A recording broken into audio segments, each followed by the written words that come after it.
네, 오늘은 전도서 2장 12절부터 16절까지 말씀을 공부하겠습니다. 오늘도 지난주에 이어서 한 절 한 절 이렇게 읽고 또 푸는 그런 식으로 진행하도록 하겠습니다. 그럼 먼저 전도서 2장 12절을 함께 읽겠습니다. 시작. 내가 돌이켜 지혜와 망령됨과 어리석음을 보았나니 왕이 뒤에 오는 자는 무슨 일을 행할꼬 행한 지 오랜 일일 뿐이니라. 아멘. 솔로몬이 좀 돌이켜서 생각했다는 거예요. 무엇에 대해서? 지혜와 망령됨과 어리석음을 보았나니. 그래서 솔로몬이 그 지혜와 특별히 그 어리석음에 대해서 한번 이렇게 깊이 생각하게 되었다는 겁니다. 이제 그러면서 왕이 뒤에 오는 자는 무슨 일을 행할꼬 행한 지 오랜 일일 뿐이니라 이렇게 되어 있는데요. 우리들이 깨닫는 그 지혜에 대한 깨달음이나 그런 경험들이 새로운 게 아니라는 거예요. 그러니까 지금 내가 지혜와 어리석음에서 깨달은 것들을 이렇게 나누니까 꼭 들으라는 거죠. 꼭 들으라는 거죠.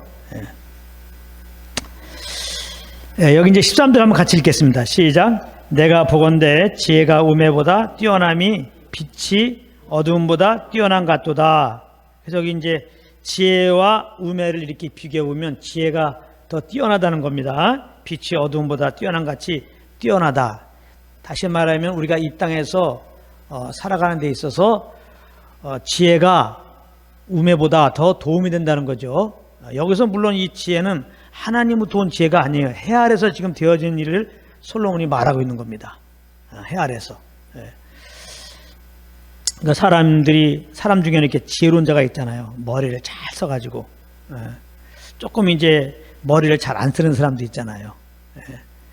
그럴 때 아무래도 머리를 많이 쓰면서 생활하는 사람들이 아무래도 더 생활이 더 윤택하고 더 그 이름이 날 수가 있죠. 그걸 말하는 겁니다.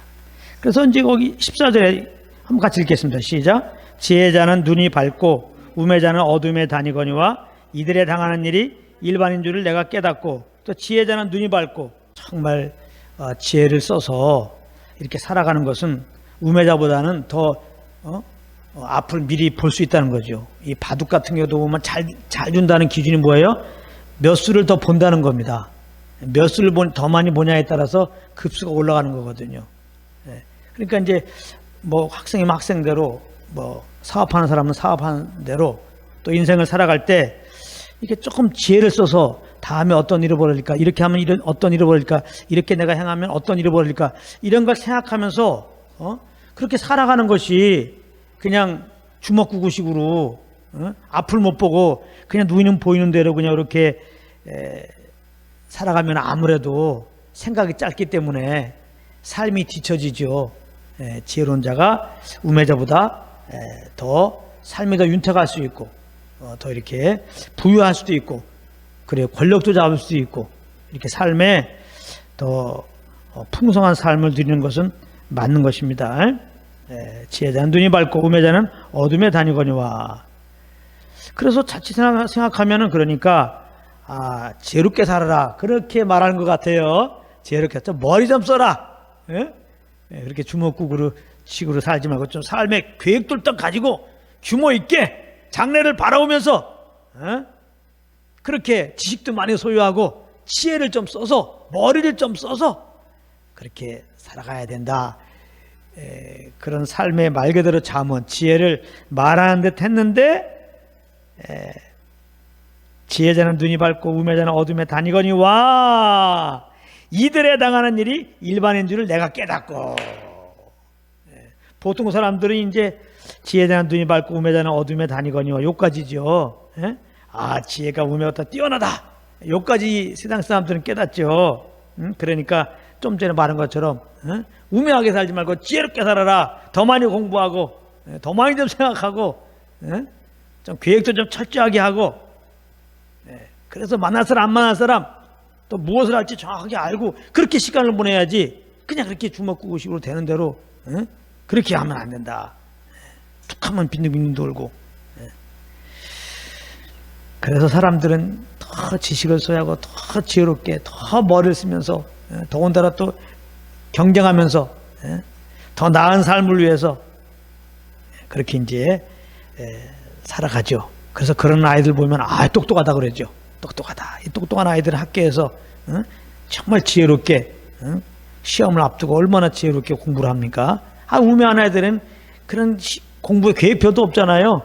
그래서 나름대로 지혜롭게 이렇게 공부하고 잘하는 사람들을 보고는 아이고 똑똑하다. 그래 너가 정말 인생을 잘 사는구나 그러잖아요. 사업도 하더라도 사업한다고 다 잘 되는 게 아니잖아요. 이렇게 우매한 자처럼 주먹구구식으로 이제 그 정도로 이렇게 이제 사업하는 사람보다는 거기에 대한 자료도 많이, 사업에 필요한 자료도 많이 갖고 많은 사람도 만나고 막 지혜를 짜가지고 막 잠도 막 줄이면서 막 이렇게 해야지 아무래도 이제 매출도 올라가고 이제 경영이 잘 되는 거죠. 그럴 때 아유 참 지혜롭게 사셨습니다. 지혜로운 사업가십니다. 그러면서 막 이제 막 초청하죠. 여기저기 연사로 이렇게 지혜롭게 살아야 한다고. 근데 지금 솔로몬이 말하고 있는 것은 그게 아니에요. 이들에 당하는 일이 일반이라. 여기서 이제 일반이라고 하는 것은 죽음을 말하는 거예요. 그렇게 지혜롭게 살았어. 그래서 우매한 자보다 정말 그래요. 부경화를 누렸어. 그래서 결국은 궁극은 지혜로운 자의 궁극은 죽음이라는 거예요. 우매자의 궁극도 죽음이에요. 그러니까 잠깐은 우매자보다 지혜자가 나았지만은 좀 길게 보니까 지혜자도 죽고 우매자도 죽어요. 죽음 앞에서는 똑같아. 지혜자나 우매한 자나 똑같아요. 죽음 앞에서는 다 평등하다는 겁니다. 어떤 직업을 가졌든지 죽음 앞에서는 평등하다. 학업 정도가 어떠하든지 죽음 앞에서는 평등하다. 인종이 어떻든지 죽음 앞에서는 평등하다. 그래 인물이 어떻든지 죽음 앞에서는 평등하다. 그걸 말하는 거예요. 죽음 앞에서는 다 똑같습니다. 잘난 거 없어요. 잘날 거 없다고. 또 남들보다 조금 못났다고 너무 또 우울할 게 없어요. 결국은 다 똑같아져요. 다 죽어요. 죽어. 그러므로 이제 결론적인 얘기지만 정말 지혜로운 자가 누구냐? 한 번 죽는다. 이걸 깨닫고 죽음을 대비하는 자가 그 지혜로운 자예요. 정말 우매한 자는 뭐냐? 죽을지를 몰라. 그래서 죽음 다음에 대비를 안 한 자가 그게 진짜 우매한 자입니다. 끝에 정확하게 말씀드리겠습니다. 자, 15절을 읽겠습니다. 시작. 심중에 이르기를 우매자에 당한 것을 나도 당하리니 내가 어찌하여 지혜가 더하였던고 이에 내가 심중에 이르기를 이것도 헛되도다. 그러니까 이걸 딱 깨닫는 순간에 죽을 때 똑같네.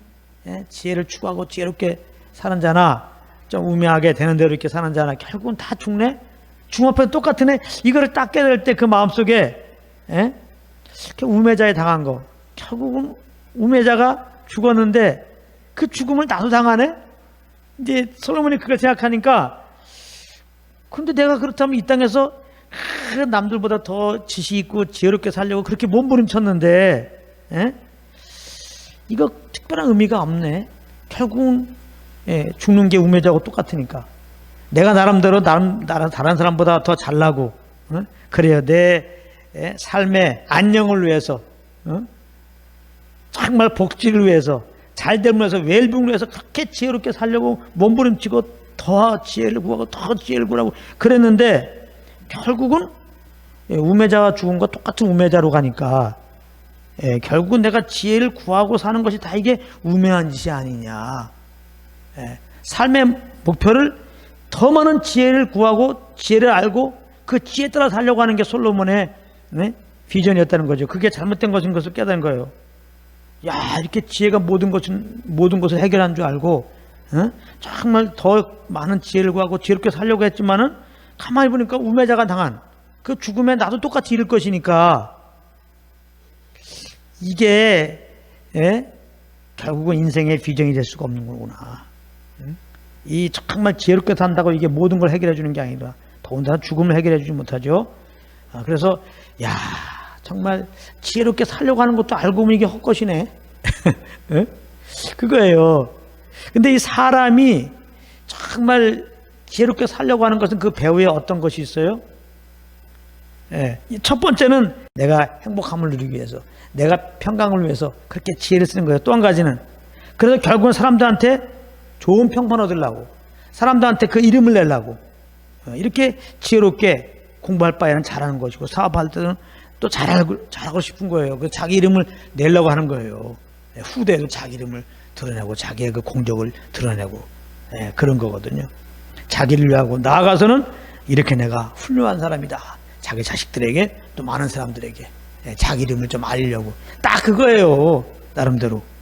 그래요. 지혜를 써서 돈 버는 목적, 지혜를 써서 공부하는 목적, 다 그겁니다.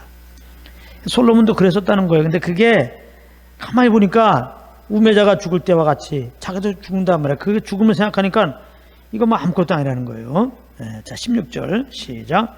지혜자나 우매자나 영원토록 기억함을 얻지 못하나니 후일에는 다 잊어버린 지 오래일 것임이라. 오라, 지혜자의 죽음이 우매자의 죽음과 일반이로다. 그래서 지혜자나 우매자나 영원토록 기억함을 얻지 못한다.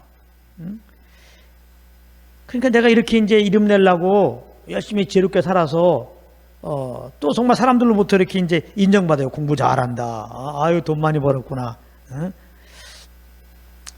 아유, 좋은 일 했네.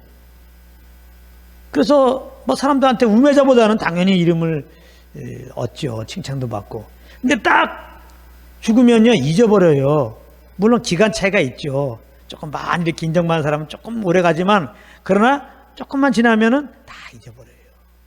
알아주지도 않는단 말이에요. 그나마 그것도.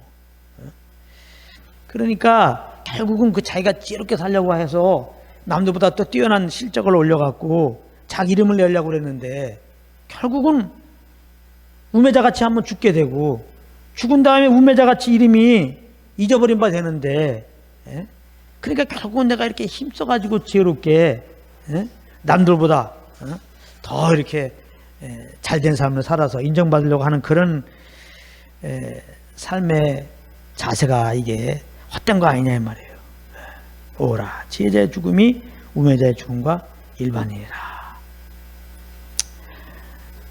우리 17절까지 읽어야 되겠네. 17절 시작. 이러므로 내가 사는 것을 하나였노니 이는 해 아래서 하는 일이 꽤 괴로우며 다 헛되어 바람을 잡으려는 거침이로다. 그래서 이제 궁극적으로, 야, 내가 결국은 이 해 아래서 사는 것 자체가 참 괴로운 거구나. 이렇게 내가 정말 지혜를 얻어서 지혜롭게 살고 남들보다 이렇게 조금 뛰어난 자리에 가게 되면은, 그러면 좀 자기 삶에 그게 유익이 될 줄 알고, 그게 인생의 모든 것 줄 알고, 하고서 이제 달려갔는데 가만히 생각하니까, 결국은 죽게 돼요. 우매자도 죽게 되고, 결국 우매자와 똑같은 거야. 내가 지혜롭게 산다는 것이 결국 우매자와 똑같은 거야. 내가 그렇게 우매자 판단했는데 결국 똑같은 자리로 가는 거란 말이에요. 그러니까 이게 인생이 이게 바람 잡는 거구나. 참 내가 왜 살까? 인생의 의미를 다시 한번 생각하게 된 거죠. 그러니까 성경은 복음으로 이 말씀을 봐야 돼요. 복음으로 보지 않으면은, 그러니까 우리가 삶의 의미가 없습니다 하고 끝나잖아, 이렇게. 그럼 어떻게 하란 말이야 도대체? 해답이 안 나와. 우매자로 살아도 죽고 지혜로 살아도 죽으니까 그걸 깨달았어. 결국 나도 이제 우매자같이 죽는다. 그러니까 지혜롭게 사는 게 의미가 없다. 그럼 지혜롭게도 살지 않아. 그럼 거지같이 살라는 거야? 그게 더 지혜롭다는 거야? 또 그건 아니잖아요. 그건 아니에요. 그래서 지혜롭게 살지만은 결국 우매자 같은 결론이 나온단 말이야. 우매자의 그런 운명으로 겨우 죽는다 이 말이야. 그러니까 참 이게 괴롭단 말이야. 그러면 어떻게 해야 되냐. 근데 여기서부터 이제 복음이 출발되는 거예요. 하나님을 떠나서 우리가 열심히 사는 것도 그 결말은 죽음이고 다 헛된 거구나. 이거를 깨달아야 돼요. 야, 그러면 내가 어떻게 사는 것이 정말 죽음을 이기며 사는 것인가? 이걸 깨닫게 되죠. 그래서 죽음을 이기게 하는 게 지혜예요. 그게 참 지혜예요. 죽음을 이기게 하는 게 참 지혜라고. 죽음을 이기게 하는 말이 진짜 지혜의 말씀이에요. 죽음을 이긴 자가 진짜 지혜로운 자예요. 죽음을 이긴 자가 누구예요? 예수 그리스도라 이 말이에요. 할렐루야. 그래서 고린도서 1장에 보게 되면 예수 그리스도가 하나님의 지혜라는 거예요. 예수 그리스도가 하나님의 지혜라는 거예요. 예수 그리스도의 말씀이 정말 참 지혜로운 책이라는 거예요. 성경 말씀은 예수 그리스도에 대한 거거든요. 이 죽음은, 이 사망은 왜 왔습니까? 죄로 말미암아 온 거예요. 첫사람 아담의 죄로함으로 이 사망이 온 겁니다. 그러면 죄의 문제가 해결되려면, 사망의 문제를 넘어서려면 죄의 문제가 해결돼야 돼요. 죄의 문제가 해결되면 사망을 넘어서는 겁니다. 바로 예수님이 이 죄의 문제를 해결하고 이 땅에 오신 분이에요. 이분은 죄가 없는 분이에요. 우리와 같이 육신 입었지만 죄가 없으시니라. 예? 그 죄를 알지 못하신 그분이 이제 때가 되어서 우리 인류의 죄를 다 담당하시고 십자가에서 우리 대신 피 흘려 죽으신 겁니다. 대속제물이 된 거예요. 그리고 우리 죄를 다 처리하시고 예수님이 4년 만에 부활하신 것이죠. 그래서 그 예수 민자들이 죄사함 받고 영생 얻는다. 응? 사망의 생명으로 옮겨진다. 이것이 바로 참 지혜로운 책, 성경의 말씀인 겁니다. 그래서 아담에 있는 인생들은 지혜롭게 살아도 우매한 자예요. 우매롭게 사니까 그건 당연히 우매한 자고, 하나님 보실 때는 지혜로운 자가 없어요. 다 우매한 자예요. 다 죄인이고 다 죄로 말미암아 사망 아래 거하니까요. 그러면 이 사망에서 우리가 어떻게 건진받을까? 우리가 어떻게 죄에서 구원받을 수 있을까? 그것을 이제 말씀하고 있는 책이 성경 말씀입니다. 그러니까 성경 말씀은 정말 지혜로운 책이에요. 성경 말씀은 예수 그리스도에 대한 거예요. 그래서 이렇게 죄 아래 있는, 사망 아래 있는 인생들이 정말 죄사함 받고 영생 얻는 길은 십자가에 죽으시고 부활하신 예수님을 정말 구주로 영접하는 겁니다. 십자가에 죽으시고 부활하신 예수님을 마음의 구주로 믿고 입으로 시인하면 누구든지 구원을 얻으리라, 그렇게 말씀했어요. 그래서 예수 믿으면은 우리가 죄사함 받고 예수님의 생명을 받아 우리가 새 사람이 되는 거죠. 새 사람이 되는 거예요. 이 새 사람을 다른 말로 지혜로운 자라는 겁니다. 지혜로운 자. 예수 믿고 구원받는 자는 그래서 다 지혜로운 자예요. 이제 일단 영생 얻었잖아요. 이제 사망에 이르지 않거든요. 심판에 이르지 않아요. 예. 하나님의 자녀가 되어서 이제 영원한 아버지 나라로 가요. 절대 죽음이 끝이 아닙니다. 그래서 믿는 사람들의 죽음을, 믿는 사람이 죽는 거를 잔다고 표현해. 잔다. 혹시 아직 예수 안 믿은 분들은 십자가에 죽으시고 부활하신 하나님의 아들 그 예수님을 꼭 구주로 영접하시기 바랍니다. 마음에 정말 예수님을 주인으로 모시고 예수님은 나의 구주입니다 고백하면서 하세요.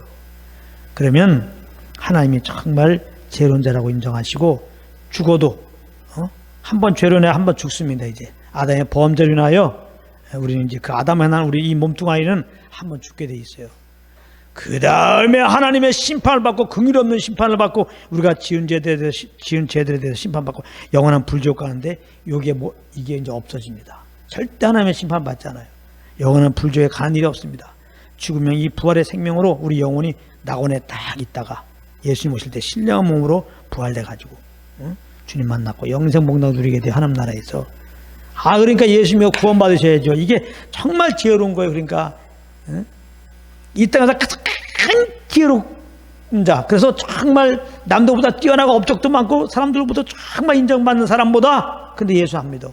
예수 안 믿고 그렇게 지혜롭게 산다고 한 사람보다 이 땅에는 진짜 우매자야. 뭐 은사도 없어요. 뭐 공부의 은사도 없고 사업의 은사도 없고 하는 일마다 망하고, 진짜 거지야 거지. 그렇다 할지라도 오늘 이 복음의 말씀을 믿고 예수님의 부활의 생명을 거듭난다면 그거야마 그는 정말 지혜로운 자입니다. 그는 정말 지혜로운 자예요. 사망에 이르지 않잖아요. 꼭 예수 믿으시기 바랍니다. 우리가 예수 믿으면 이 세상이 열심히 노력해서 뭐 받은 복이든지 그런 복 다 모아도 비교할 수 없는 복을 받았어요. 뭐 돈 많다고 구원받습니까? 영생 얻냐고요? 그 물질과 영생을 바꿀 수 있냐고, 권력과 영생을 바꿀 수 있냐고, 그 사람들한테 인기 얻은 그 인기와 영생을 바꿀 수 있냐고요? 그 죄 문제 해결합니까? 사망 문제 해결합니까? 죄 문제, 상황 문제 해결한 거 오직 예수 그리스도밖에 없다니까. 이 복음밖에 없어요. 근데 하나님의 은혜로 우리가 예수 믿었다. 영생 얻었다니까요. 죄 문제 해결됐다니까요. 사망 이르지 않는다니까요. 할렐루야. 어? 그러니까 예수 믿고 구원받은 우리들은 감사밖에 없는 거예요. 더 이상 복을 구할 게 없는 거예요. 이 땅에서 뭘 잘해달라고 구해요. 그리고 알고 보니까, 구원받고 나서 알고 보니까 사실 우리가 그렇게 하나님께 원수행할 때도 하나님이 다 먹을 거 입을 거 다 제공해 주셨던 거예요. 하나님이. 안 믿는 사람도 하나님이 다 저렇게 살 만큼 해서 저렇게 되는 거예요. 그렇다면 얼마나 더 우리가 자유합니까? 왜 자꾸 예수 믿는 다음에 또 뭐 복받기 위해서 뭐 하냐 이 말이에요. 그 괴로운 짓이에요. 다시 멍에 매는 겁니다. 율법적인 생활이. 복받기 위해서 뭐 섬기는 거. 그러니까 그렇게 이제 하지 말고, 그건 다 그렇게 내 지혜로, 내 잔머리 굴려가지고, 그렇게 세상을 살고 또 주님을 또 그렇게 섬긴다고 하는 것은 다 다른 복음이고, 다른 복음은 잔머리로 쓰는 거거든요. 이게 다 어리석은 짓이라는 거예요. 그거는 그 마음에 괴로움만 더하는 거예요. 하나님 다 인정하지도 않는 거. 그러니까 오늘 이 말씀을 복음으로 보면 예수 믿고 구원받아서 지혜론자가 되라. 그리고 이제 그럼 지혜롭게 사는 게 뭐냐? 성령을 쫓아 사는 거예요. 성령을 쫓아서 주님과 동행하며 살라는 거예요. 근데 성령을 쫓아 사는 것은 항상 예수 그리스도의 구원의 은혜에 감사하도록 인도하죠. 그분의 영광을 위해 살도록 하죠. 무엇을 하는지 정말 이분의 이름을 증거하기 위한 목적으로 살게 하시죠. 인생의 방향성이 쫙합니다. 그래서 성령을 쫓아서 이렇게 그리스도의 이름을 높이고 그리스도의 이름을 증거하기 위해서 성령의 인도함을 따라 이렇게 사는 것이, 그게 정말 지혜롭게 사는 거예요. 정말 세월 헛되지 않게 사는 거예요. 그런 은혜가 여러분들 삶 가운데 있기를 예수님으로 축복합니다.